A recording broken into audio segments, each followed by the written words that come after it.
بسم الله الرحمن الرحيم तू हकीकत है मैं सिर्फ एहसास हूँ तू हकीकत है मैं सिर्फ एहसास हूँ तू समंदर में भटकी। अस्सलामु अलैकुम व रहमतुल्लाहि व बरकातुहू। अल्हम्दुलिल्लाह व कफ़ा व सलामुन अला इबादिहिल्लज़ीना इस्तफ़ा। अम्मा बअद फ़अऊज़ु बिल्लाहि मिनश शैतानिर रजीम। बिस्मिल्लाहिर रहमानिर रहीम। वल अस्रि इन्नल इंसाना लफ़ी इल्लल्लज़ीना आमनू व अमिलुस्सालिहात। वक़ाल रसूलुल्लाहि सल्लल्लाहु अलैहि वसल्लम मन रआ मिनकुम मुनकरन फल्युग़य्यिरहु बियदिही वइन लम यस्तति फबिलिसानिही वइन लम यस्तति फबिक़ल्बिही वज़ालिका अज़ाफ़ुल ईमान। সকলেই পড়েন আল্লাহুম্মা সাল্লি আলা সাইয়্যিদিনা اللهم صل على سيدنا مولانا محمد وعلى آله وأصحابه وبارك وسلم بلغ العلا بكماله كشف الدجى بجماله حسنت جميع خصاله صلوا عليه وآله। মুআজ্জাজ মুহতারাম, এই নোয়াপাড়া গ্রামবাসী কর্তৃক আয়োজিত আজকে এই ইসলামী মহাসম্মেলনের সম্মানিত সভাপতি সাহেব, হযরত উলামায়ে কেরাম, অত্র এলাকা থেকে আগত মুরব্বিয়ানে কেরাম, সমবয়স্ক ভাইরা, পর্দার আড়ালের মা ও বোনেরা, আজকে আমরা এই মাহফিলে এসেছি এই মাগরিবের পর থেকে নিয়ে বা তার আগের থেকে নিয়ে কোরআন হাদিসের আলোচনা শুনতেছি, এখন পর্যন্ত বসে আছি। এই জন্য আমরা খুশি না বেজার? তাহলে আপনারা কি সকলেই খুশি? বেচারা তবলিগ করে, এক যুবক ছেলেরে তবলিগে নিয়ে গেছে। তো 2 দিন যাওয়ার পর ও মনে মনে ভাবতেছে, হাই রে জ্বালা, সিগারেটও টানা যায় না, এদিক সেদিক যাওয়া যায় না, যেটাই বলা হয় তাহলে আমির সাহেবের কাছে বইলা যাইতে হয়। এখন তার আর ভাল লাগতেছে না। তো মনে মনে ভাবতেছে যে যদি প্রস্রাবের প্রয়োজন হয় তাহলে 1 আঙ্গুল দেখাইতে হয়, বাথরুমের প্রয়োজন হলে 2 আঙ্গুল দেখাইতে হয়। এই যুবক মনে মনে ভাবতেছে বাড়িতে গেলে মনে হয় 3 আঙ্গুল দেখাইলেই হবে। ফট করে কয়, আমির সাহেব হুজুর, আমার দিকে তাকান, কয় আঙ্গুল? 3 আঙ্গুল দেখাইছে। আমির সাহেব মিম্বারে বসে বসে খালি সকাল মতো ছায়া রেখে, হ্যাঁ হ্যাঁ, 1 আঙ্গুলের সবক পাইলাম প্রস্রাব, 2 আঙ্গুলের সবক কথা কন্যা দি, আপনারা কিছু কইতেন না। 3 আঙ্গুলের সবক তো জীবনেও পাই নাই। চিল্লা তো দিতে দিতে বছর চিল্লাও দিলাম, এবার জিগায়, রে বেটা 3 আঙ্গুলের সবক তো খুঁজে পাইছি না, আপনি কি কিছুই বুঝেন না? এক আঙ্গুল দেখাইলে পত্র, আর 2 আঙ্গুলে বাথরুম। আমি মনে মনে ভাবছি 3 আঙ্গুল দেখাইলে বাড়িতে যাওয়া যাবে, এই জন্যই তো আমি 3 আঙ্গুল দেখাইলাম। কারা কারা 3 আঙ্গুল দেখাইবেন? 3 আঙ্গুল দেখানোর মতো কেউ আছেন?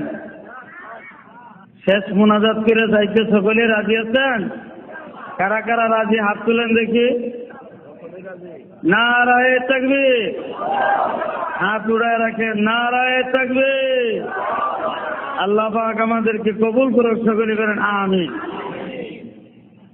লা ইলাহা ইল্লাল্লাহ, লা ইলাহা, জোরে জোরে বলেন লা ইলাহা, লা ইলাহা, আরো জোরে লা ইলাহা, লা ইলাহা ইল্লাল্লাহ মুহাম্মাদুর রাসূলুল্লাহ। সকলে বলেন সাল্লাল্লাহু। আমার ভাইরা, বাবাজিরা, পবিত্র কোরআনে কারীম থেকে একটি সূরার সামান্য একটু অংশ আপনাদের সামনে তেলাওয়াত করেছি। এই সূরার আলোচনা শেষ করা সম্ভব হবে না, আপনারাও এতক্ষণ ধৈর্য ধরে থাকতে পারবেন না। তো কিছু আংশিক কিছু আলোচনা করেই শেষ মোনাজাত করে দেওয়া হবে। এই সূরা একেবারে ছোট্ট সূরা, কিন্তু অর্থ অনেক। সর্বপ্রথম আল্লাহ পাক রব্বুল আলামিন বলতেছেন, সময়ের কসম খাইতেছেন। আত্রুন শব্দের অর্থ হলো সময়।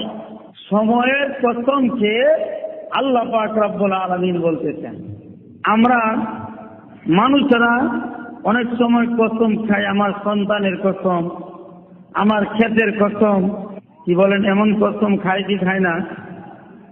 জোরে বলেন, খায় কি খায় না?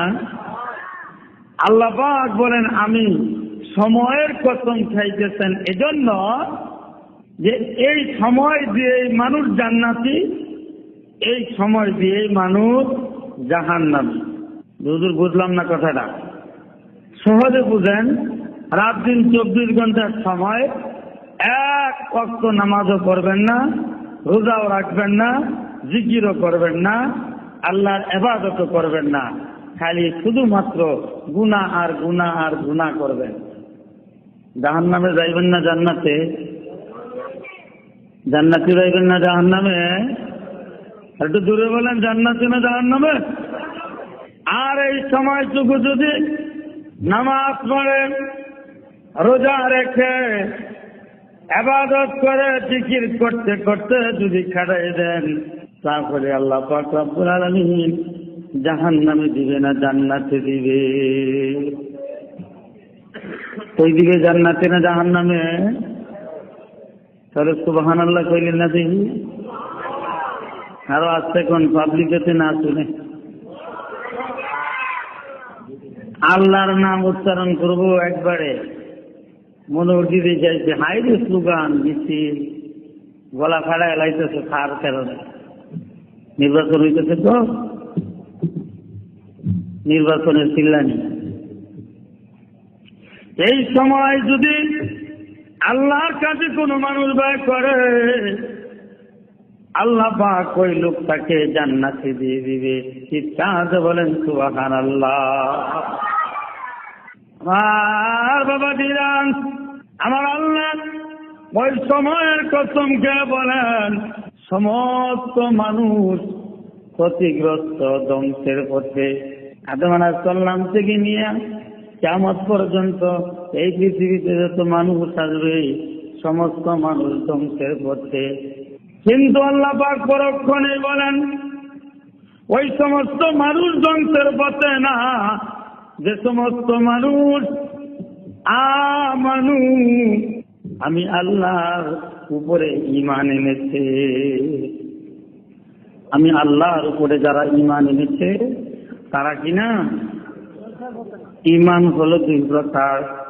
1 নম্বর হলো শক্তিশালী ঈমান, আর 1 নম্বর হলো দুর্বল ঈমান। প্রথম হলো শক্তিশালী ঈমান। দ্বিতীয় হলো দুর্বল ঈমান। শক্তিশালী ঈমান কারা, ঈমানদার কারা? তারা হলো নবীরা, সিদ্দিকিন, সুহাদা। তাদের ঈমান হলো শক্তিশালী ঈমান। আর আমাদের ঈমান এমন দুর্বল। পরে বলতেছি হযরত নূহ আলাইহিস সালাতু ওয়াস সালাম দিনের দাওয়াত যখন দেয়, কাফেররা পয়গম্বরকে তিরস্কার দেয়, গালি দেয়, কিন্তু নূহ নবী তার ঈমানের মধ্যে কম কেউ আসে নাই। যেরকম সুবহানাল্লাহ। এমনি ভাবে ফিরআউন হামানকে ডেকে বলে, হামান রে, আয় আয়, একটা কথা শুনিয়া যা। কি কথা বলেন? আমরা ছিলাম তরমুজের ব্যবসায়ী দুইজন, আসলাম মিশরের গুরুস্থানের দারোগা। কিসের দারোগা? গুরুস্থানের দারোগা। চাকরি পায় না, বলছে গুরুস্থানের দুইজন লোকের প্রয়োজন। তো হামান আর ফিরআউন দুইজন বলছে চাকরি যেহেতু আমরা পাই না, ঠিক আছে এই চাকরিটাই করি। এখন এই চাকরি করার পরে কিছুদিন পরে এক লম্বা ঘটনা, মিশরের প্রেসিডেন্ট হয়ে গেছে। এখন হামানকে ডাকতেছে, হামান রে, ছিলাম তরমুজের ব্যবসায়ী, ওখান থেকে গুরুস্থানের দারোগা, এখন মিশরের প্রেসিডেন্ট, বহুত কিছু পাইছি।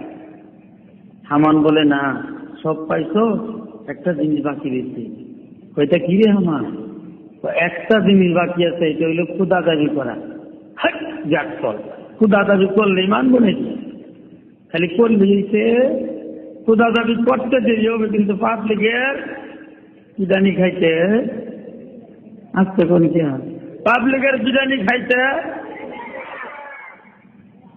হামান বলেন, দাবি করেন না, মানাইতে কেমনে হয় এর ব্যবস্থা তো আমার কাছে আছে। দাবি করে বলছে, আনা রাব্বুকুমুল আলা, জোরে কোন নাউযুবিল্লাহ। সমস্ত মানুষ একসঙ্গে করে ফিরআউন বলতেছে, আমি কি তোমাদের প্রভু নয়? বড় ক্ষুধা না? এখন সমস্ত কাফের গোষ্ঠী একসঙ্গে বলছে, হ্যাঁ হ্যাঁ হ্যাঁ, আসলেই আমাদের প্রভু। চিৎকার বলেন নাউযুবিল্লাহ। একটা মহিলা ওখান থেকে আওয়াজ করছে, ফিরআউন, আমি তোকে খোদা বলে স্বীকার করি না। জোরে জোরে কোন সুবহানাল্লাহ। ফিরআউন রে, তুমি খোদা? খোদা তো তিনি, যিনি আসমান, এই জমিন, গ্রহ নক্ষত্র যিনি বানাইয়েছেন, উনি হলেন একমাত্র খোদা, তুমি কিন্তু খোদা না। ফিরআউন বলে, সাহস তো কম না? হামান ধরে নিয়ে আসো, একদম রাজপ্রাসাদের কাছে নিয়ে আসছে। বলতেছে, তুমি কি জানো আমি ফিরআউন কি শাস্তি দিতে পারি, কি করতে পারি? তা আমি জানি, বহুত কিছু জানি। আপনি অনেক শাস্তি দিতে পারেন, তবে আপনি খোদা না। তো কেন খোদা না? আমি কি তোমাদেরকে পালতেছি না? আমি কি দেশের প্রেসিডেন্ট না? মহিলাকে আওয়াজ করতেছে, সব কিছু ঠিক আছে, আপনি যদি খোদাই হবেন, আপনার নাকটা এত মুড়া কে? দেখা মেরে, আপনার নাকটা এত বড় কেন? আমরা ছবি টিভিতে দেখছি ফিরআউনের নাক ঘুরতে মারা, টুবলার মতন। আপনি যদি খোদাই হবেন, তাহলে আপনার নাকটা আপনি সাইজ করে বানাইতে পারলেন না, তাহলে আপনি না খুদা না খুদা? খুদা না খুদা? আমার রাজপ্রাসাদে দাঁড়াইয়া আমার চোখের সামনে আমার সাথে ঠাট্টা করতেছ? আরে হামান, তাড়াতাড়ি দেখছি আনো, তৈলগুলাকে গরম করতে থাকো। আমার বাবাজিরা, তৈল গরম করা হলো। তারা দেখে দেখে বলে, হ্যাঁ মহিলা, দেখছো, দেখছিতে তৈল গরম করা হয়েছে। দুটা বাচ্চা তোমার সঙ্গে, একটা বাচ্চাকে এই গরম তেলের মধ্যে ছেড়ে দেওয়া হবে। মহিলা রে, বল আমি খোদা কিনা? দুই চোখের পানি ছেড়ে ছেড়ে কান্দে আর দেখে বলতেছে ফেরাউন রে, সন্তান দিতে পারি, খোদা তোমারে স্বীকার করতে পারি না, কারণ আমি তো ঈমান এনেছি আল্লাহর উপরে। যেরকম সুবহানাল্লাহ। হাত পায়ের মধ্যে বাঁধিয়া গরম তেলের মধ্যে শিশু বাচ্চাটাকে ছেড়ে দিল। আর ভাইয়া, বাচ্চাটা উত্তপ্ত গরম তেলের মধ্যে পড়ে চিৎকার করে করে ডাকতেছে, মাগো তুমি কেঁদো না গো মা, হাসরের ময়দানে তোমার সঙ্গে আমার সাক্ষাৎ হবে। ও মা, আরেকটা কথা শুনো, আমার চোখের মধ্যে জান্নাতে ঘ্রাণ লাগতেছে গো মা। আমার বাবাজিরা সন্তানটাকে উত্তপ্ত গরম তেলের মধ্যে ছেড়ে দিল। ছেলেটির সন্তানটি শেষ হয়ে গেল। আর দেখে বলে, মহিলা এবার বল আমি তো খোদা কিনা? মহিলাটি আওয়াজ দেয়, অসম্ভব, তুমি কোনদিন খোদা হইতে পারো না। বুঝছি, এক ছেলে গেছে, এক বাচ্চা গেছে, তারপরেও তুমি আমাকে খোদা স্বীকার করো না। মহিলারে, তোমার দ্বিতীয় বাচ্চাটাকেও এইভাবেই গরম তেলের ভিতরে ছেড়ে দিয়া এই বাচ্চাটাকেও শেষ করে দেওয়া হবে। মহিলাটি আওয়াজ করতেছে, এই বাচ্চাও যদি শেষ হয়ে যায় তারপরে খোদা বলে তোমাকে স্বীকার করব না। যেরকম সুবহানাল্লাহ। 2 নম্বর বাচ্চাটা হাত পায়ে বেঁধে এমনি ভাবেই গরম তেলে ছেড়ে দিয়েছে। বাচ্চা দ্বিতীয়টাও শেষ হয়ে গেল।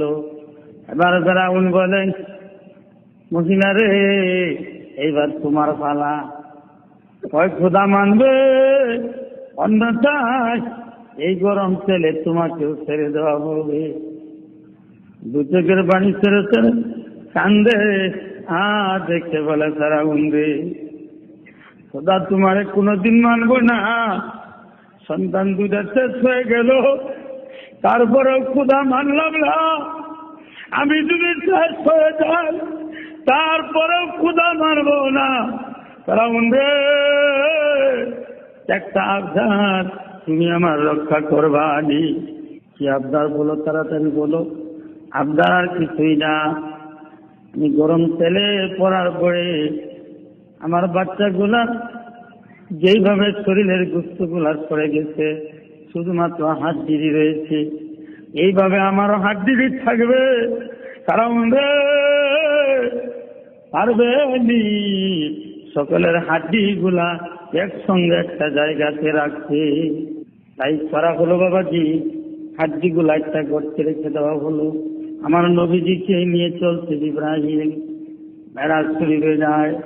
বাইতুল মুকাদ্দাসের কিনারায় যাওয়ার পরে নবী আমার দেখে বলা, জিবরাইল রে, ও জিবরাইল, জান্নাতের কিনারায় এসে গেলাম কিনা?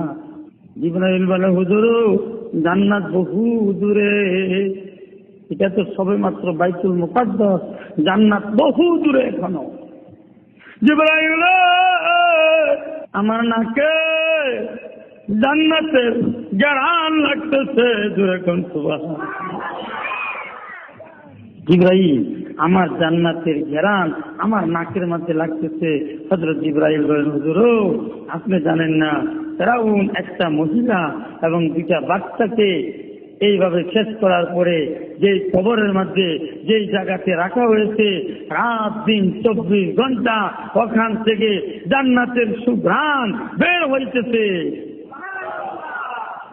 আমার বাবাজিরা চিন্তা করছেন ঈমান কত শক্ত? ঈমান কি দুর্বল না শক্ত? আরো জোরে বলেন, দুর্বল না শক্ত? সকলেই তো দুরূদ শরীফ পড়েন, সাল্লাল্লাহু আলা মুহাম্মদ সাল্লাল্লাহু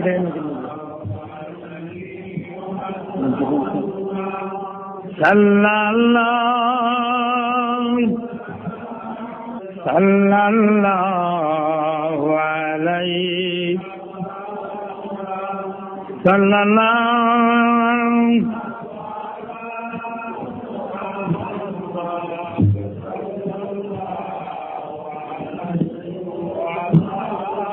करीमुस सजाया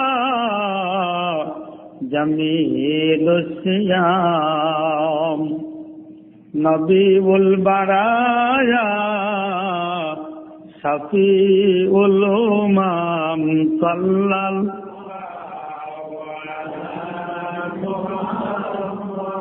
সকলে আওয়াজ করে জবান ছেড়ে যা পড়ে সাল্লাল্লাহু আলাইহি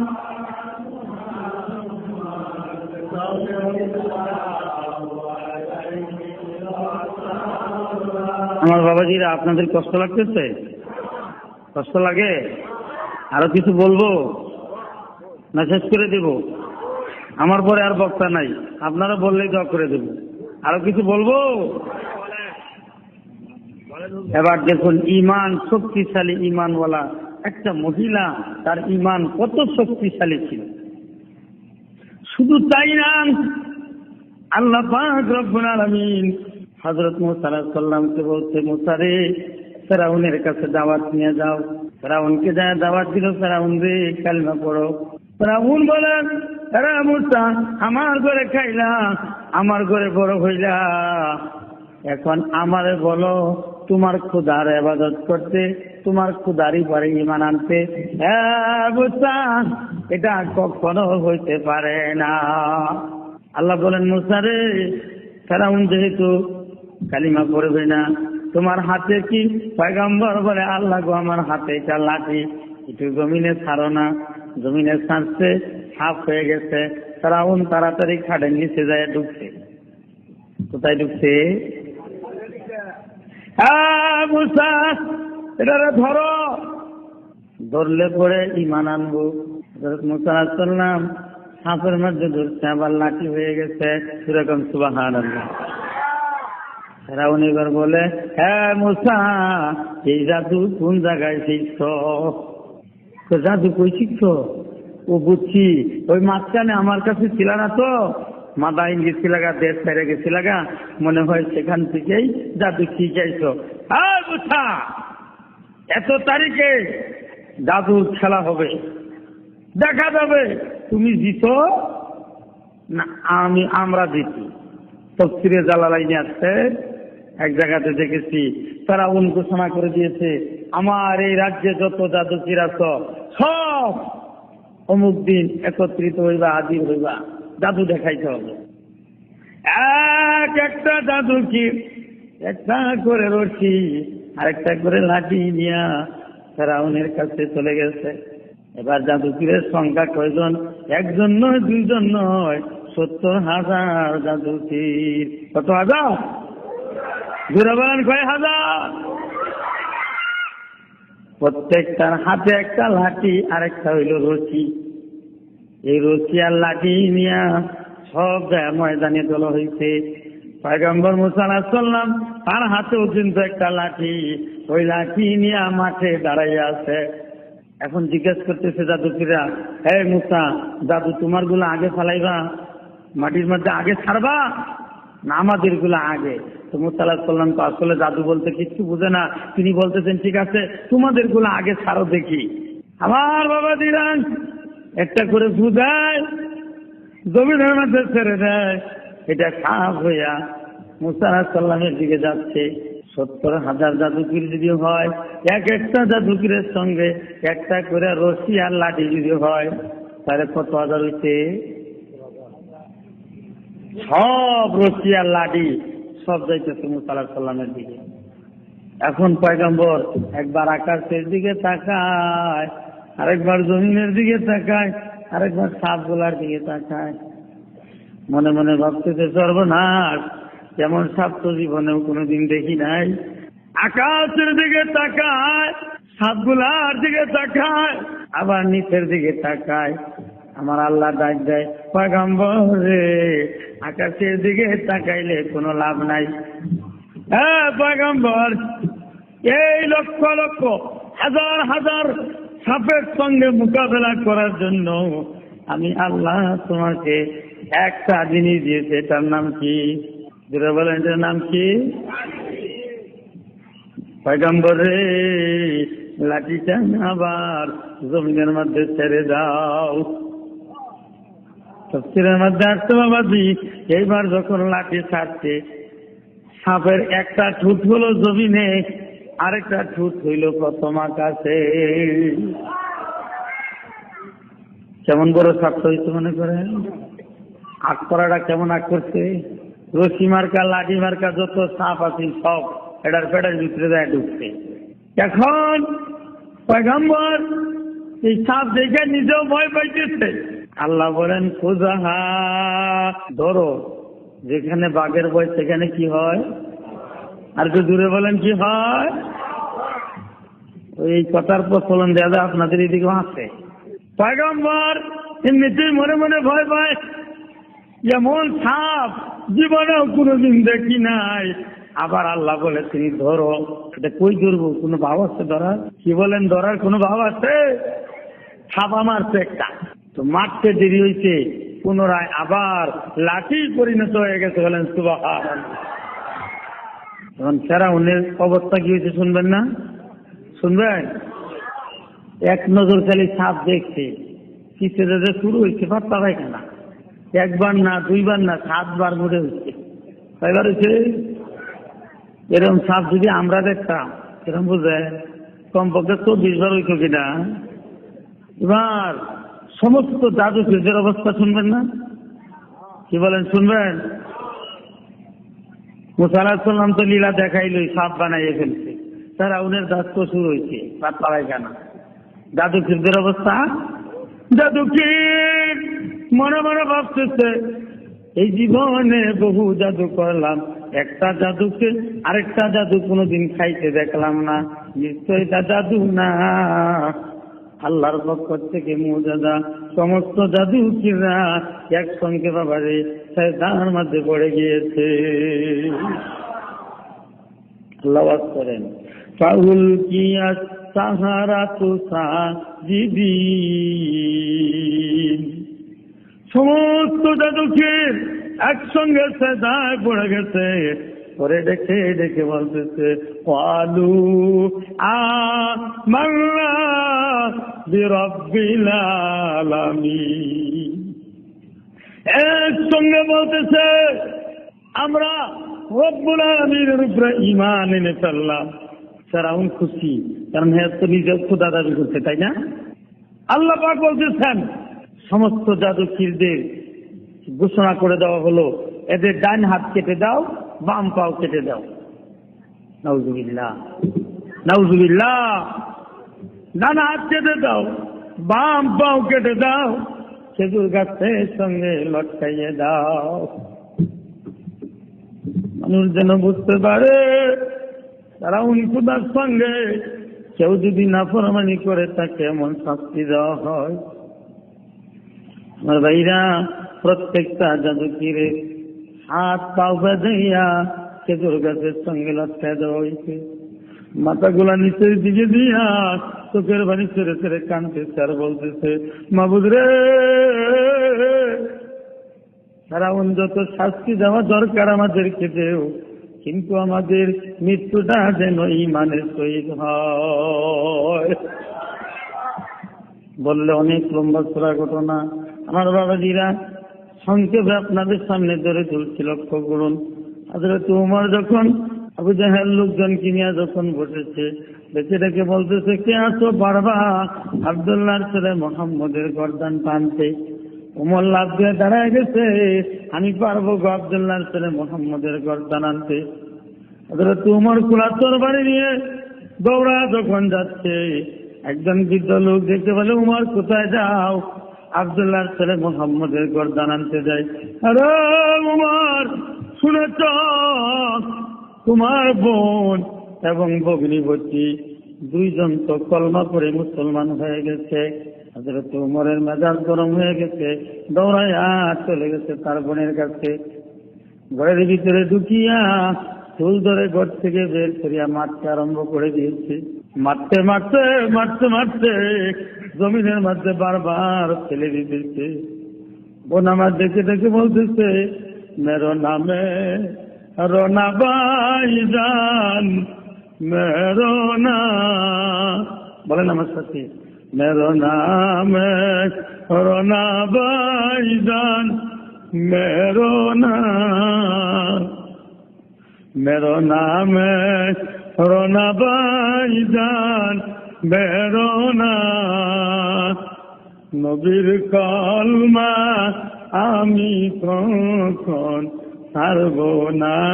আল্লাহ হুম্মা সাল্লি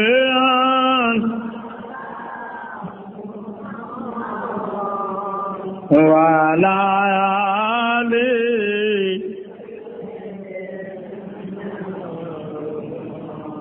আমার বাবাজিরা এত মারার পরেও বলতেছে কালিমা ছাড়বো না। বোনের বোন কি পড়তেছিলা, আরেকবার পড়ো না, আমি শুনি। বোন ডেকে ডেকে বলে, শুনবেন তো পড়ে, আগে গোসল করতে হবে, কলমা পড়তে হবে, মুসলমান হয়ে আসতে হবে। মুসলমান হয়ে যদি আসেন তারপরে আপনি শুনতে পারবেন। আমার ভাইয়েরা ধৈর্য হারা হয়ে গেলেন, দোয়া করে শোনাজাত না করে কেউ যাবেন না ভাইয়েরা আমার। এত শক্তিশালী ঈমান ছিল একজন মহিলা মানুষ, তার কথা ঠিক কিনা, কথা ঠিক কিনা? হযরত আলী বিছানায় শুইছে, ঘুমের ঘরে স্বপ্নে দেখতেছে নবীজির দরবারে যাচ্ছে। এমন সময় একজন সুন্দরী যুবতী একটা মহিলা দাঁড়ায়া ডেকে ডেকে বলছে, আলী রে কোথায় যাও? আলী বহুদিন ধরে তোমারে খুঁজতেছি, পাইতেছি না, আজকে যেহেতু তোমারে পাইছি, আলী রে কিছু প্রশ্ন আমি তোমার সঙ্গে করব, প্রশ্নের উত্তর না দেওয়া পর্যন্ত যাইতে পারবা না। আলী বলে, কি প্রশ্ন? আমাকে করো, নবীজি অপেক্ষা করতেছে, নবীজির দরবারে যাব, তাড়াতাড়ি আমাকে প্রশ্ন করে বলো, কি প্রশ্ন করবা? বাবারে, মহিলা প্রশ্ন করে না, রাস্তাও ছাড়ে না।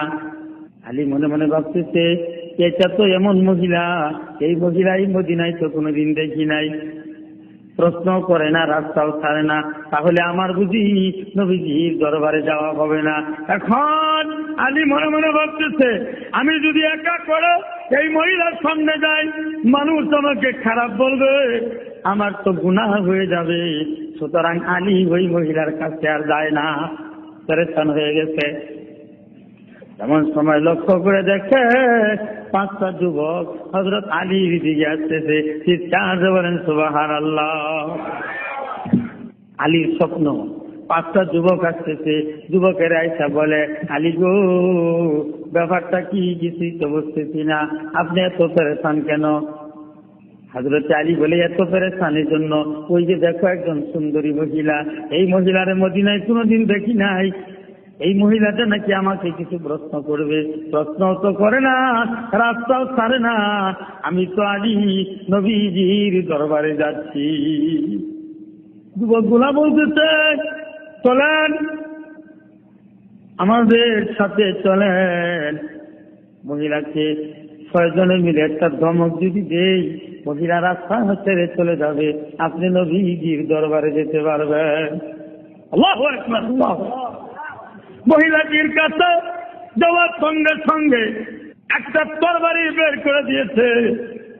এরে যুবকেরা, আমাকে সরাইতে আসতো, আমাকে সরাতে হলে আমার সঙ্গে যুদ্ধ করতে হবে, আমাকে পরাজয় করিয়া আমাকে রাস্তার থেকে সরাতে হবে, অন্যথায় আমি রাস্তার থেকে সরব না। এবার 6 জন মিলে যুদ্ধ শুরু করে দিল। 6 জন ক্লান্ত হয়ে গেল, মহিলা একটা ইঞ্চিও জায়গার থেকে লড়ে না। কেমন বেরিয়ে যায় মনে করেন? বেরিয়ে কেমন? শক্তি কম না বেশি? সবাই পিছনে চলে আসছে। হযরত আলী মনে মনে ভাবতেছে, হায় হায়, আমার গায়ে না এত শক্তি ছিল, আমার গায়ের শক্তি গেল কোন জায়গায়? আমি হইলাম ছেড়ে ক্ষুদা, আমি হইলাম ক্ষুদার ভাগ, আর আমার গায়ে এত শক্তি আর একটা বেডির সাথে পারি না, শক্তি গেল কই? আমার ডাকতেছে, আলী রে, যুদ্ধের ময়দানে যেতে হবে, জাহাজের ময়দানে আলী চলে গিয়েছে, যুদ্ধ করতেছে, করতে করতে করতে করতে বাম হাতের মধ্যে ডাল ছিল, এটা ভেঙে গেছে। এদিক সেদিক তাকাইয়া আলী মনে মনে ভাবতেছে, হাই রে হাই, আমার যুদ্ধের ডাল ভেঙে গেছে, এখন কি করা যায়। সুতরাং তীর ফিরানোর কোনো যন্ত্র নাই। হঠাৎ করে দেখে বিশাল একটা কপাট, কেল্লায় কামুজ, নারায়ে তাকবীরের ধ্বনি দিয়া হযরত আলী কেল্লায় কামুজের কিনারা যাইয়া কপাটটার মধ্যে হাতটা লাগাইয়া আল্লাহর নাম স্মরণ করে দাঁড়িয়ে হইছে। বাবারে, আলীর হাতে আসতে দেরি হয় না। যুদ্ধ শেষ হয়ে গেল, এই কপাটটা দূরে নিক্ষেপ করিয়া চলে আসছে নবীজির দরবারে। হুজুর, যুদ্ধের ময়দানে জয়লাভ করেছি। হে আলী, যুদ্ধ কেমনি করেছো একটু শোনাও না। হুজুর, যুদ্ধ করেছি এইভাবে, করতে করতে কেল্লায় কামুজ বাম হাতের মধ্যে নিয়ে নবীজি দীর্ঘ সময় যুদ্ধ করলাম। দীর্ঘ সময় নবীজি গো, দীর্ঘ সময় যুদ্ধ করলাম। এখন কেল্লায় কামুজ দূরে নিক্ষেপ করিয়া আপনার দরবারে চলে আসছি। নবী বলে, আলী রে, আশ্চর্য কারবার, এত বড় কপাট, এত বড় দরজা, কেমনে বাম হাতে নিয়ে যুদ্ধ করলাম? হে আলী, কোথায় কোথায় রাখতো? যুদ্ধক্ষেত্রে রেখে আসছি। চলো তো আলী, একটু দেখে আসি। 100 সাহাবী নিয়ে আল্লাহ নবী চলছে, দেখার জন্য যাচ্ছেন।